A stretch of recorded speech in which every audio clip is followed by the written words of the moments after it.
Alors que le Royaume-Uni se prépare à lancer les négociations de sortie de l'Union européenne, de nombreuses interrogations persistent sur le partenariat à venir. Plusieurs scénarios sont envisagés sur l'issue des pourparlers, y compris l'éventualité de ne pas trouver de compromis. Mais le ministre britannique en charge du Brexit, David Davis, ne peut pas évaluer l'impact de cette option. Je ne peux pas le quantifier dans le détail, je devrais être en mesure de le faire d'ici un an.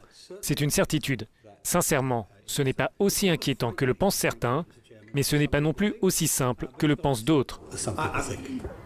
Devant les eurodéputés, le président du Conseil européen, Donald Tusk, lance d'ailleurs un avertissement au gouvernement britannique. Un Brexit sans accord entre l'Union et Londres serait particulièrement dommageable pour le Royaume-Uni.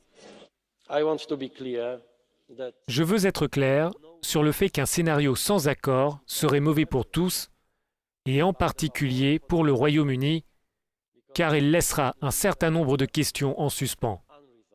Nous ne nous laisserons pas intimider par des menaces.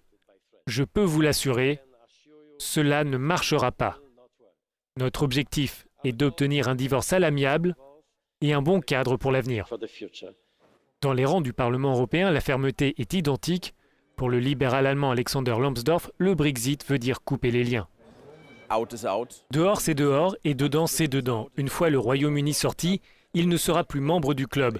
Il ne peut pas espérer obtenir un accord où il aurait tous les privilèges sans être membre de notre communauté, y compris la supervision de la Cour de justice européenne.